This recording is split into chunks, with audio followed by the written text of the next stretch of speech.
नमस्कार, मैं हूं रिपु मिश्रा। आप देख रहे हैं चंपारण मिरर। देश का सर्वशक्तिमान और सबसे शक्तिशाली व्यक्ति है प्रधानमंत्री। वैसे तो कहा जाता है कि राष्ट्रपति देश का प्रथम नागरिक होता है और राष्ट्रपति के पास सभी शक्तियां मौजूद होती है। लेकिन संवैधानिक तौर पर देखें और विधायी तौर पर देखें तो भारत में राष्ट्रपति सिर्फ नाम मात्र का ही सर्वोच्च अधिकारी है, जबकि सभी शक्तियां देश के प्रधानमंत्री में निहित होती हैं। यह बात आज के परिदृश्य में खुलकर सामने भी आया है और देश देखा भी है।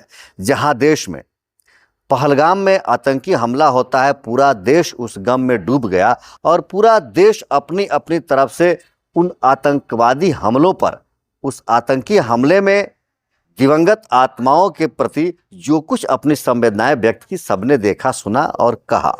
वहीं देश की राष्ट्रपति द्रौपदी मुर्मू ने भी अपने सोशल मीडिया अकाउंट एक्स पर ट्वीट करके अपनी संवेदनाओं को व्यक्त किया। उसके बाद यह सामने आता है कि देश की राष्ट्रपति द्रौपदी मुर्मू देश के गृह मंत्री अमित शाह से और अन्य अधिकारियों से, राजनेताओं से बैठकर बात करती हैं, समीक्षा करती हैं और पूरे इस घटना की जानकारी लेने का प्रयास करती हैं। लेकिन इस बात की जानकारी देश के किसी व्यक्ति के पास नहीं गया, ना किसी खबरों में चलाया गया, ना किसी अखबार में छापा गया और ना ही किसी बड़े या छोटे मीडिया के माध्यम से इसकी जानकारी दी गई कि इस पूरे प्रकरण में, पहलगाम में आतंकी हमला होना और आतंकवादियों के खिलाफ कार्रवाई करने में देश की राष्ट्रपति की क्या भूमिका रही, इसकी जानकारी कहीं नहीं मिली। हालांकि यह जानकारी करने का विषय है, लेकिन वहीं देश के प्रधानमंत्री नरेंद्र मोदी क्या कहें, क्या सोचे, किससे मिले, इन सब की जानकारी छोटे बड़े तमाम मीडिया के पास होता है, सोशल मीडिया के पास होता है। साधारण से साधारण जनमानस तक उसकी खबर पहुंच जाती है कि नरेंद्र मोदी ने क्या कुछ सोचा, क्या प्लान किया और क्या जवाबी कार्रवाई करते हैं। जबकि कहा जाता है कि देश के तीनों सेनाओं के अध्यक्ष देश के राष्ट्रपति होते हैं। जहां तक सीज फायर का निर्णय लिया गया, उस सीज फायर के निर्णय में भी कहीं देश के राष्ट्रपति की भूमिका नहीं दिखाई गई। डोनाल्ड ट्रंप बात करते हैं विदेश मंत्री से, पता नहीं प्रधानमंत्री से बात किए कि नहीं, गृह मंत्री से बात किए कि नहीं और किन किन लोगों से बात किए, इसकी कहीं जानकारी शेयर नहीं की गई। लेकिन डोनाल्ड ट्रंप ने सीज फायर का ऐलान कर दिया और देश उसको स्वीकार भी कर लिया।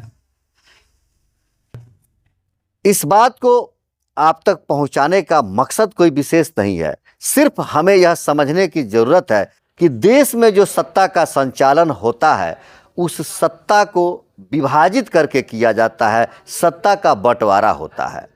विधायिका, कार्यपालिका और न्यायपालिका तीनों में शक्तियां बटी होती है और जब कभी ये तीनों शक्ति किसी एक हाथ में आ जाए, मतलब सत्ता का केंद्रीकरण हो जाए, तो वह शासक निरंकुश हो जाता है और वह अपनी इच्छा को देश पर थोपने का प्रयास करता है।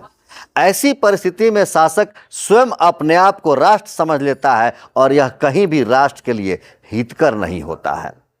इन सब बातों की चर्चा के पीछे और देश में क्या हुआ, इन सब के पीछे जो बात निकलकर सामने आ रही है, निर्णय लिया गया सीज फायर का और सीज फायर का निर्णय आते ही देश में प्रधानमंत्री की आलोचना शुरू हो गई। स्वाभाविक है कि जब व्यक्ति भूत के घटनाओं को देखकर अगर वर्तमान में कोई फैसला नहीं लेता है तो उसके फैसला का आकलन भविष्य करता है और उसकी आलोचना होती है। उसका जिम्मेवार वह स्वयं होता है। हालांकि भारत और पाकिस्तान के बीच पहली बार यह इस तरह का मुठभेड़ नहीं रहा। हवाई हमला, सैनिक हमला या जो कुछ हम कहें दोनों देशों के बीच की युद्ध की स्थिति, यह पहली बार नहीं हुई है। इसके पहले भी भारत और पाकिस्तान का युद्ध हुआ है, वहाँ भी समझौता हुआ है, सीज फायर का निर्णय वहाँ भी लिया गया है, सेनाएं वापस हुई हैं, कई तरह के समझौतों पर दस्तखत भी हुआ है।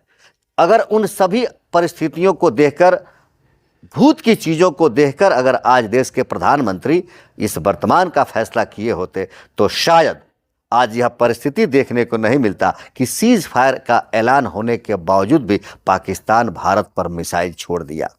आज बड़े बड़े न्यूज़ चैनल में यह चलाया जा रहा है कि अब भारत जवाबी कार्रवाई कर रहा है और पाकिस्तान सीज फायर का उल्लंघन किया तो भारत भी आक्रमण करने जा रहा है। देश को संबोधित करते हुए प्रधानमंत्री ने कहा है कि अगर पाकिस्तान के तरफ से कुछ इस तरह की गतिविधियां होती है तो देश स्वीकार नहीं करेगा और हम जवाब देने के लिए तैयार है, हम जवाब भी देंगे। लेकिन अगर आप भूत की चीज़ों को समझकर वर्तमान का फैसला लिए होते तो शायद यह नौबत नहीं आती। आपके इस फैसले को देश जानना चाहता है कि क्या जो सीज फायर का निर्णय लिया गया उस निर्णय में राष्ट्रपति महोदय की भी कुछ भूमिका थी? क्या देश की राष्ट्रपति द्रौपदी मुर्मू से इसके बारे में कुछ विचार किया गया था? क्या रक्षा मंत्री इसकी सहमति थी? गृह मंत्री की सहमति थी? सेना के अध्यक्षों का, मिलिट्री अध्यक्षों की सहमति थी? या यह एक मित्र के द्वारा एक मित्र पर थोपी गई थी?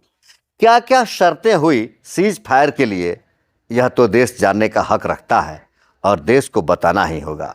मोदी जी, आपसे इस बार देश यह कागज मांगेगा कि इस संधि का, इस समझौते का या पाकिस्तान के साथ जो युद्ध की स्थिति बनी थी वहां से पीछे आने पर क्या क्या शर्तें आपने रखा और किन शर्तों के आधार पर भारत और पाकिस्तान का युद्ध विराम हुआ।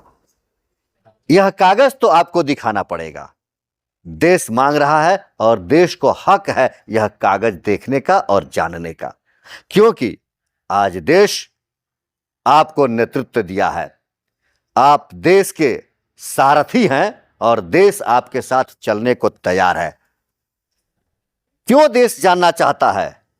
क्योंकि कल तक यह देश अपनी रक्षा के लिए हथियार उठा रहा था, अपनी रक्षा के लिए तैयार था पड़ोसी देश से लड़ने के लिए। लेकिन आप क्या कृत्य, आपकी मीडिया, आपके मित्र आज इस देश को हमलावर बना दिया। फर्क समझने की चीज है। अपनी रक्षा में हथियार उठाना और हमला करना, यह दो तरह के चरित्र को परिभाषित करता है और कहीं न कहीं एक चरित्र आप पर प्रश्न चिन्ह उठाता है और अंतर्राष्ट्रीय स्तर पर आपकी छवि को भी धूमिल करता है। बात सिर्फ आपके और आपके मित्र की नहीं है, युद्ध से पीछे हटने की नहीं है, बात इस देश की छवि की है। आज देश को आपका मीडिया, आपके लोग एक हमलावर के रूप में प्रस्तुत कर रहे हैं, जहां आप भी कह रहे हैं और मीडिया भी कह रही है कि जरूरत पड़ा तो हम हमला करेंगे, हम जवाब देंगे, हम हमला करने से पीछे नहीं हटेंगे। मतलब देश अब हमलावर बन रहा है। अंतर्राष्ट्रीय स्तर पर हमारी छवि को हमलावर के रूप में दिखाने का प्रयास किया जा रहा है। सवाल देश की प्रतिष्ठा का है।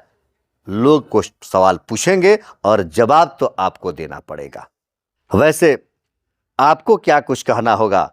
मेरा पहला एक सवाल था कि जब देश का कोई व्यक्ति सत्ता केंद्रित कर लेता है तो निरंकुश सत्ता हो जाता है। देश हित में कहीं भी यह हितकर नहीं होता है कि सत्ता केंद्रीकृत हो, किसी एक व्यक्ति के हाथ में हो। क्या जो सीज फायर का निर्णय हुआ, पाकिस्तान पर आतंकी हमला के विरुद्ध में आतंकवादियों का सफाया करने के लिए जो निर्णय हुआ, उसमें राष्ट्रपति की भूमिका होनी चाहिए थी कि नहीं? राष्ट्रपति से विचार विमर्श करना चाहिए था या नहीं?